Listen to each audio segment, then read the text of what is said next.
Good morning.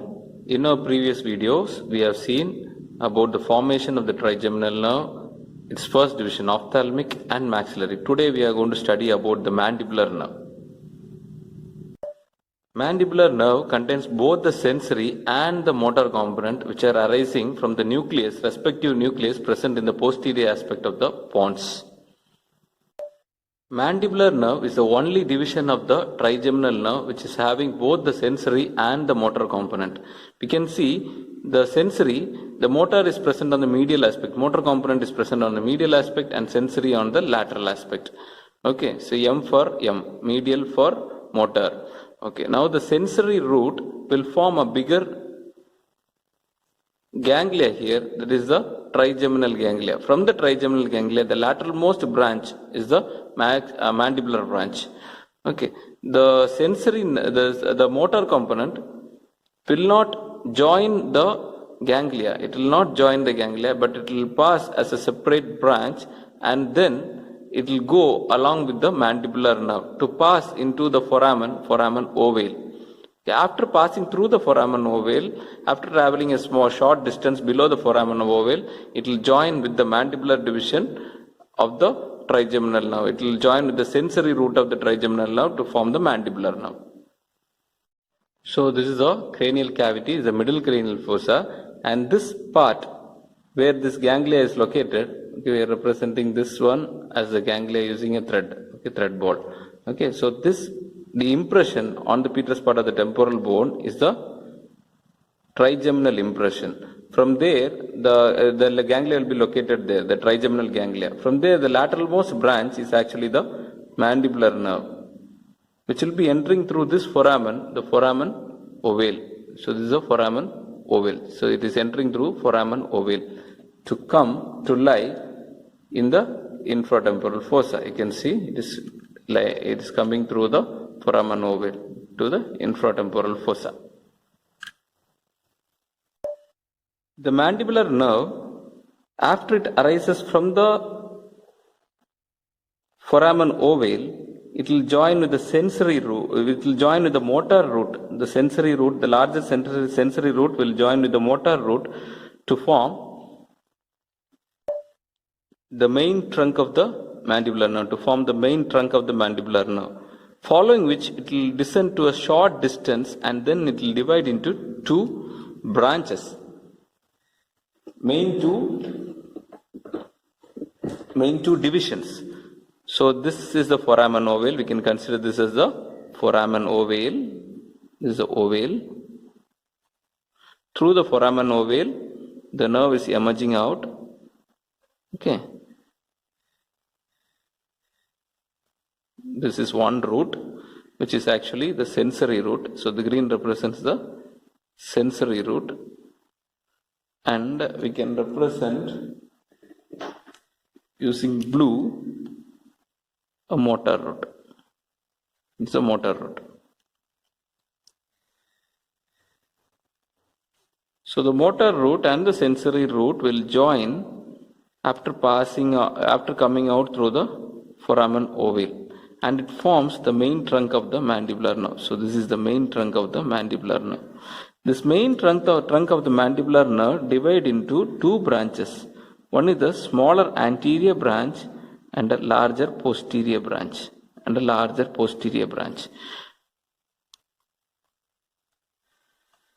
To understand the area supplied by these branches, we should know about the relative positions of muscles of mastication. Here, what we are drawing here is actually the temporalis muscle. So this is the temporalis muscle, a fan-shaped muscle. Temporalis. It's a cut part of the temporalis, which will be coming to get inserted into the mandible. Okay, we are cutting the insertion part. Then we have from the ramus of the mandible, we have masseter. So this is the cut part of the masseter. So this is a masseter. Next, we have from the ramus of the from the lateral pterygoid plate, we have a muscle which will be going towards the ramus of the mandible. There is a medial pterygoid muscle. So this is a medial pterygoid. So we have drawn the medial pterygoid. And from the lateral pterygoid plate towards the mandibular neck, we have the lateral pterygoid. So this is actually the lateral pterygoid muscle. Now we have marked the 4 muscles of mastication: the temporalis, lateral pterygoid, medial pterygoid, and the masseter. Now we'll study about the branches coming from the main trunk. The main trunk will give first a small branch, it's a meningeal branch, which is the meningeal branch,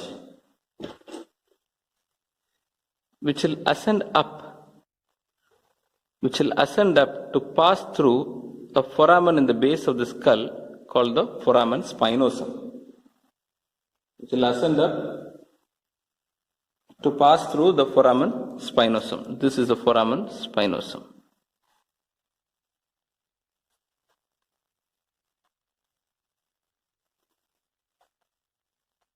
And this branch is called the meningeal branch.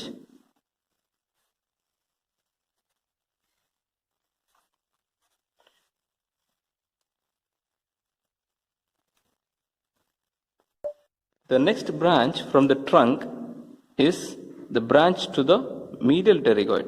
So the branch to the medial pterygoid, which will be supplying the medial pterygoid muscle. Branch to medial pterygoid.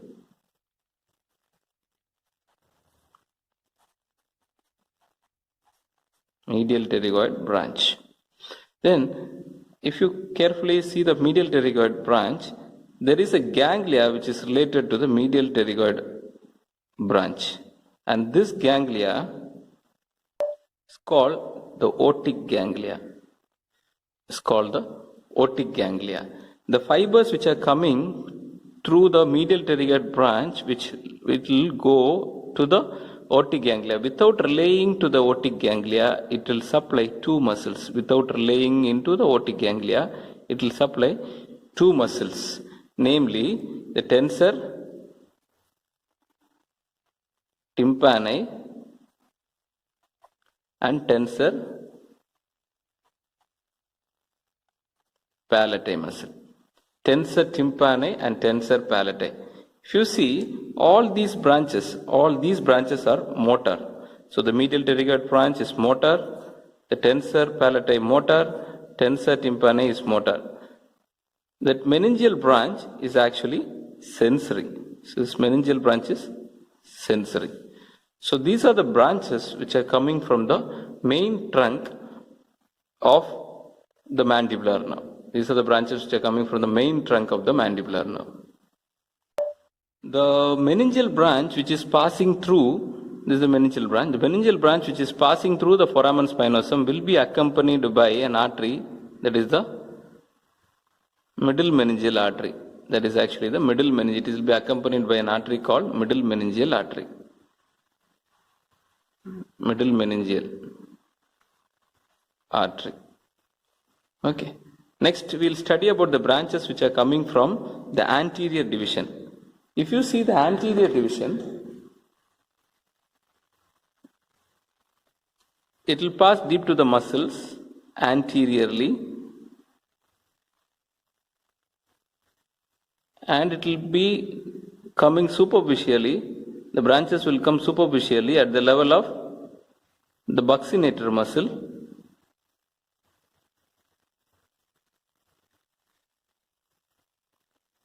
and this branch will be supplying the skin of the cheek, skin of the cheek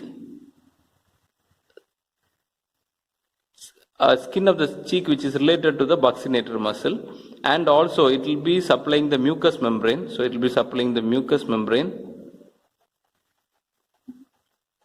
of the oral cavity related to the buccal region, and the skin which is related to the buccal region.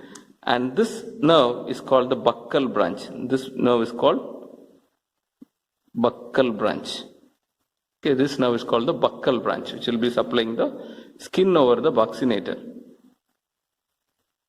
and the mucosa which is present deep to the buccinator, that is inside the oral cavity. So that is about the buccal branch.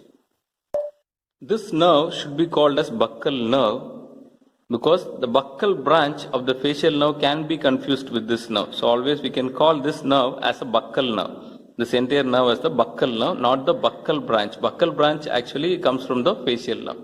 So the buccal nerve is a branch of the mandibular nerve, anterior division of the mandibular nerve. So this buccal nerve is sensory. You can see it is actually sensory. Okay. The next branch is the masseteric branch. The masseteric branch will be supplying the masseter muscle. Okay, the masseteric branch will be supplying the masseter muscle. As we see the masseteric branch, first initially, it will pass lateral to the neck of the mandible. It will pass lateral to the neck of the mandible. Here it is related to the posterior part of the mandibular notch. It is related to the posterior part of the mandibular notch. Then it descends down to supply the muscle which is attached here. That is the masseter. Okay, then it will be descending deep to the masseter to supply the masseteric muscle. So this masseteric nerve is motor. Masseteric nerve is motor. Okay, this masseteric nerve is motor. Okay, next branch will be, there are three branches. There are three branches which will be passing towards the temporalis. The three branches which will be passing towards the temporalis. It will pass deep to the temporalis. One will be passing anteriorly, one at the middle part and one at the posterior part. This is the anterior, middle and the posterior deep temporal nerves. These three together can be called as deep temporal nerves. So this is also motor. Okay, this is also motor which is supplying the muscles of mastication, then temporalis. So we have anterior, middle and posterior deep temporal which will be passing deep to the temporalis muscle to supply the temporalis. It's called deep temporal nerves, which is motor. Okay. Next branch is the nerve to the lateral pterygoid. Okay, nerve to the lateral pterygoid. This lateral pterygoid branch can either come from the anterior division or it can come from the buccal nerve. So this is also supplying the muscle. So it is motor in function. This is nerve to the lateral pterygoid.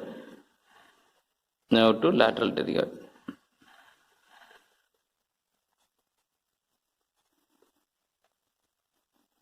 So these are the branches which are coming from the trunk and the anterior division. We'll revise. From the trunk, we have the we'll have the meningeal branch, which will be going through the foramen spinosum. Then we have nerve to the medial pterygoid, which will the nerve to the medial pterygoid will be connected to a otic ganglia, and from there the nerves which are coming through the medial pterygoid without relaying in the ganglia, it will supply the tensor tympani and tensor palati. Next are the branches which are coming from the anterior division. Anterior division branch which will pass anteriorly deep to the muscles of the face. Then it will come superficially near the buccinator muscle to supply the skin, and some branches go deep to supply the mucous membrane of the oral cavity. Okay, so that is called the buccal nerve. The next branches, the rest of the branches are all, this is the sensory branch. Rest of the branches are all motor in nature. You can see one which is supplying the masseter, that is a masseteric branch. The other three branches which will be supplying the temporalis, that is the deep temporal nerves, and one branch which will be supplying the lateral pterygoid, that is the nerve to the lateral pterygoid. Okay, so these are the branches of the trunk and the anterior division. Next we'll study about the posterior division. Here, as we see, the nerve is emerging out through the foramen ovale. This is the anterior division which we have already covered, and this is the posterior division. We are going to study about the posterior division. So the posterior division, the first branch of the posterior division is the auriculotemporal nerve. This auriculotemporal nerve will arise as two roots. These two roots join together and it will continue behind the neck of the mandible. Okay, it will continue behind the neck of the mandible. So this is the neck of the mandible, the head of the mandible. It's a temporomandibular joint here. It's a temporomandibular joint. It's a ramus of the mandible. It's a ramus of the mandible.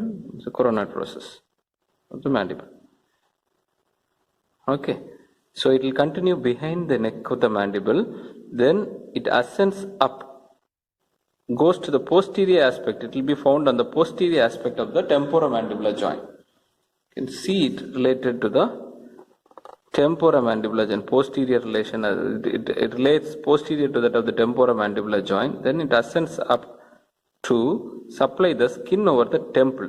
Skin over the temple, the temporal aspect, skin over the temple. And this branch is called superficial temporal branch. Superficial temporal branch. So this auriculotemporal nerve initially formed by two roots. This is actually the auriculotemporal nerve.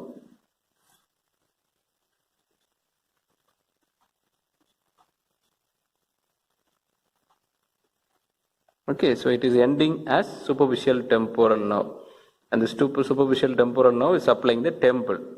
Okay, this is sensory. It's actually sensory. Next, between the two roots of the auriculotemporal nerve, we can see the artery which is passing through it. The artery, the middle meningeal artery. We have already discussed. Middle meningeal artery is entering through the foramen spinosum along with the meningeal nerve, meningeal branch. Okay. Next, we will draw some structures related to the auriculotemporal nerve. This auriculotemporal nerve is related to the upper border of the posterior aspect of the parotid gland. So, this is the cut part of the posterior aspect of parotid gland. We can consider this as cut part of the parotid gland. Okay. Now, and posteriorly, much more laterally, we have the external acoustic meatus. This is the external acoustic meatus, and this is actually the auricle. It's the ear, pin of the ear,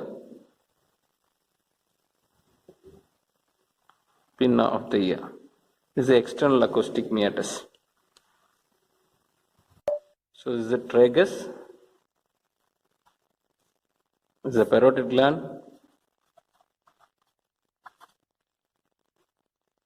this is the external acoustic meatus.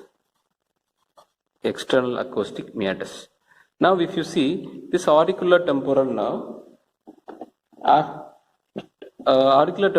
gives some branches to the tragus of the ear, gives branches to external acoustic meatus.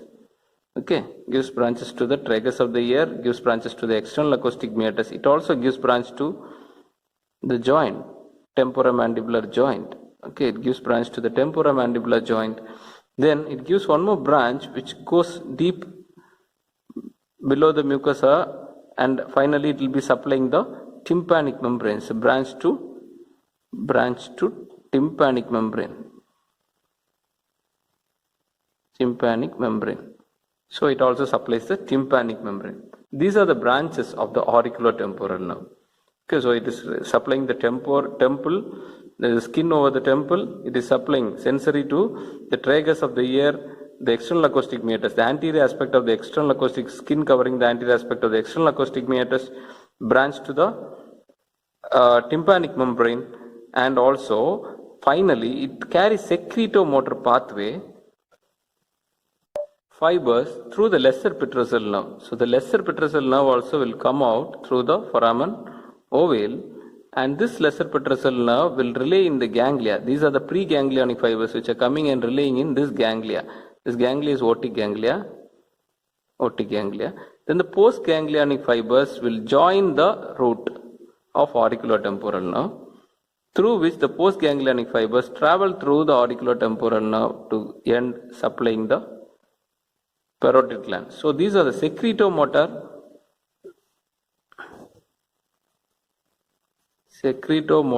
fibers are carried via the auriculotemporal nerve. So the auriculotemporal nerve is related to the secretomotor innervation of parotid gland. Okay. Next we will study about the inferior alveolar nerve. The inferior alveolar nerve passes deep to the ramus. You can see it will be passing deep to the ramus of the mandible, then it descends down and enter inside this foramen, the mandibular foramen. Here Why, before entering inside the mandibular foramen, it will be separated from the medial pterygoid muscle. Medial pterygoid muscle will be coming here. So it will be separated from the medial pterygoid muscle by the ligament which is attached to this lingula. This projection bone is called the lingula. That is sphenomandibular ligament, which will be separating it from medial pterygoid muscle. So this is actually the nerve which is passing deep to the ramus, enters inside the mandibular foramen, and this projected bone is the lingula. The mandibular foramen.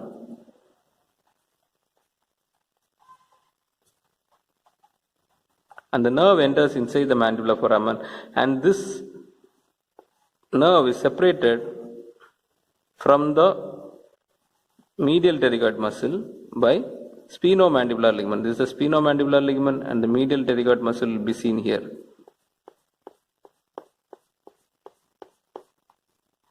This is the cut part of the medial pterygoid muscle. So this is medial pterygoid.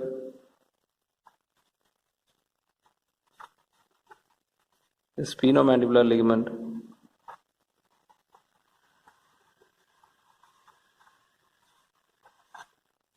Okay, so now the nerve has entered the mandibular foramen. Now it passes into the mandibular canal.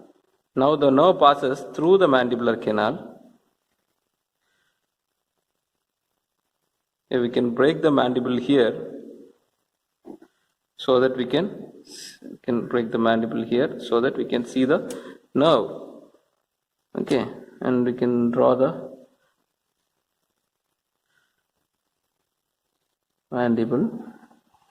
This is the lower lip, the upper lip is actually the nose.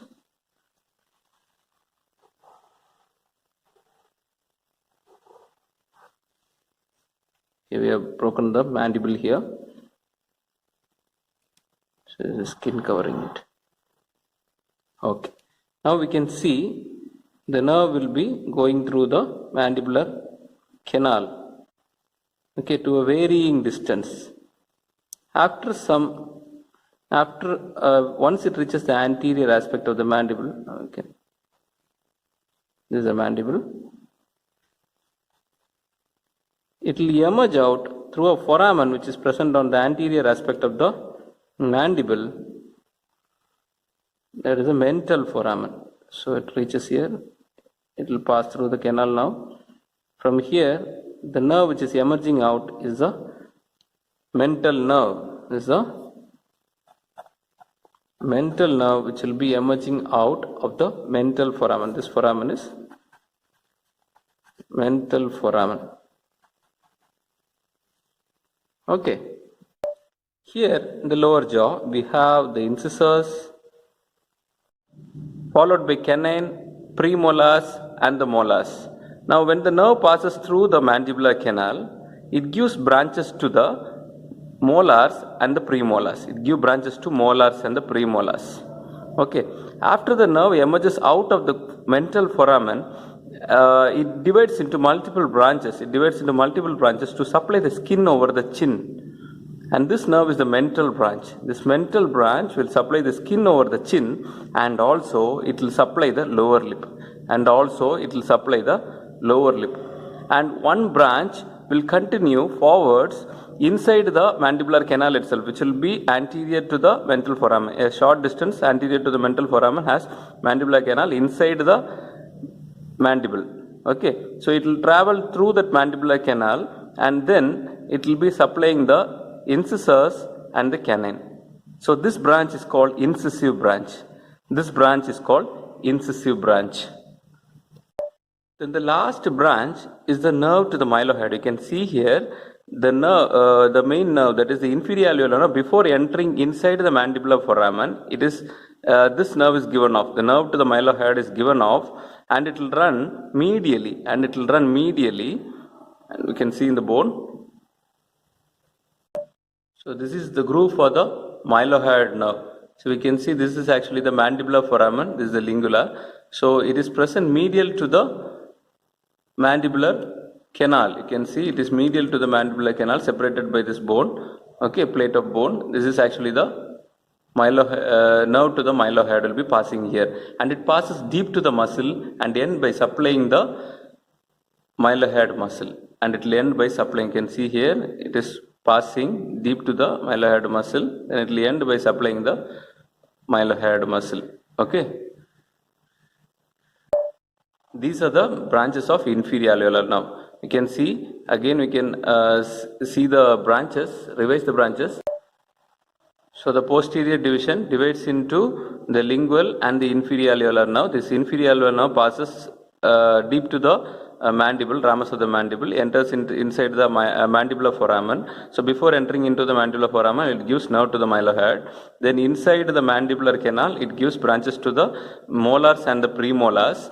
Then after passing out through the mental foramen, it divides into cutaneous branches which will supply the skin and the lower lip.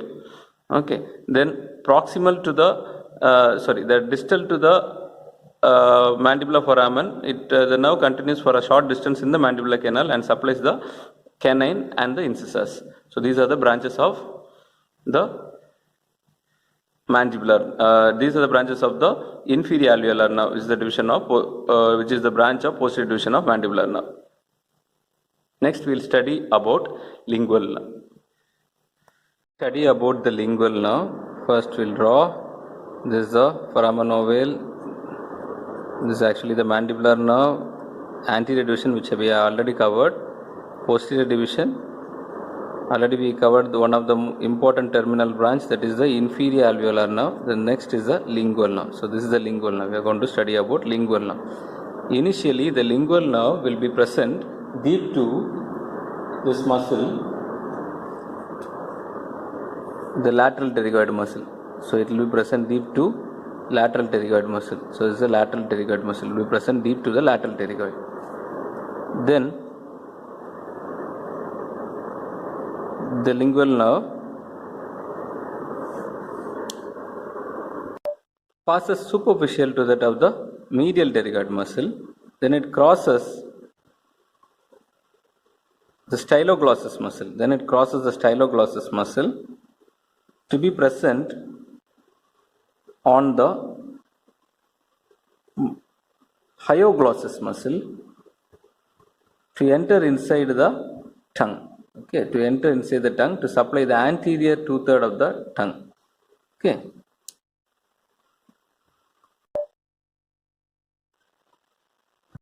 During its course, the initial part travels deep to the lateral pterygoid. It is going deep to the lateral pterygoid. When it is passing deep to the lateral pterygoid, it is joined by chorda tympani branch of the facial nerve. It is actually joined by the chorda tympani branch of the facial nerve, which is going to carry the taste sensation and also carry the secretomotor fibers of the sublingual and the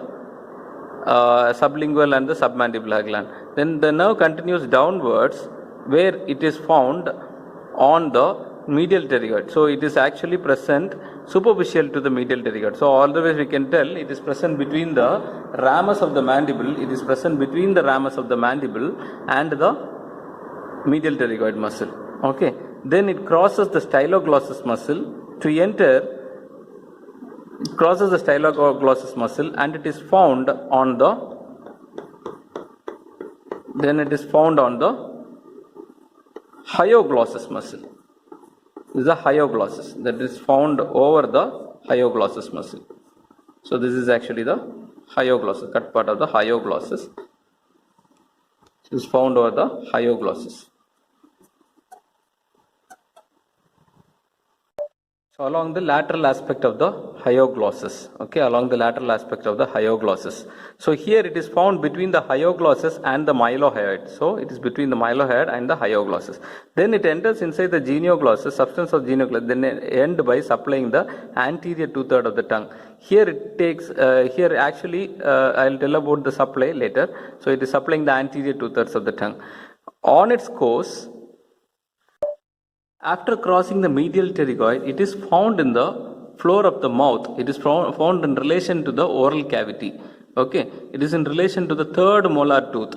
Just at the base of the third molar tooth, it is found deep to the mucosa. It is found deep to the mucosa here. From here, it enters inside the root of the enters inside the tongue. From here it passes medially to enter inside the tongue. So at the hyoglossus, this nerve is related inferiorly to one more nerve, that is the hypoglossal nerve. So the hypoglossal nerve will be running inferiorly. So this is the hypoglossal nerve.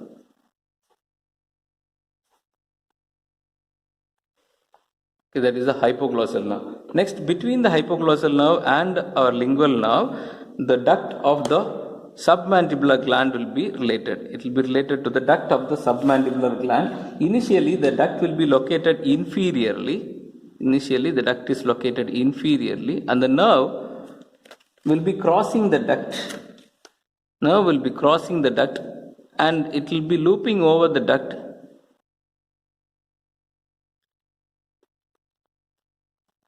So the terminal part of the duct will be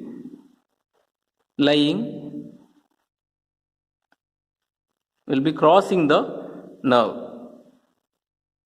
So if you see the duct continuing forwards, the nerve crosses superficial. So continuing forward, the nerve crosses superficial to the duct and then hooks around it to reach its medial side. You can see it is hooking around to reach its medial side. Okay, that is about the relation of the submandibular duct. So next, inferiorly, we have one ganglia which is related to the lingual nerve, that is the submandibular ganglia. That is the submandibular ganglia.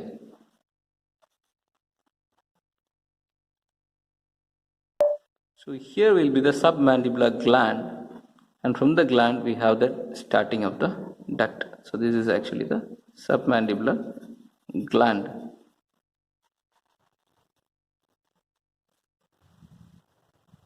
So this is a duct, submandibular duct, and this is the gland, submandibular. Now coming to the nerve supply. Now coming to the area supplied by this nerve. First, it carries touch pain temperature of anterior 2/3 of the tongue. Touch pain temperature, general sensation of anterior 2/3 of the tongue, or anterior 2/3 of the tongue, anterior 2/3 of the tongue, and also its branches. The terminal branches also supply the mucosa, which is at the floor of the mouth, okay, on the anterior aspect of the floor of the mouth. Mucosa of floor of mouth.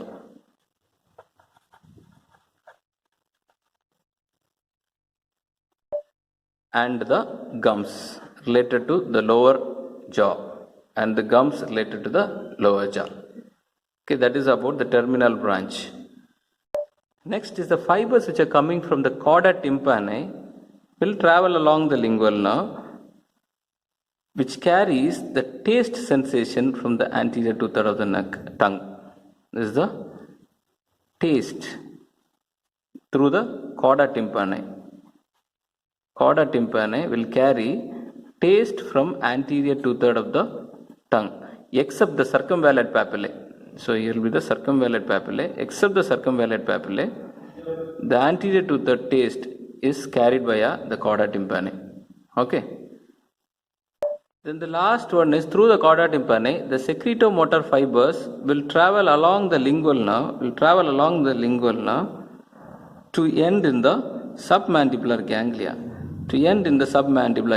From the submandibular ganglia, it will supply the submandibular gland, and some of the fibers pass again through the lingual nerve from the submandibular ganglia. From there, it will be supplying the sublingual gland. It also supplies the sublingual gland.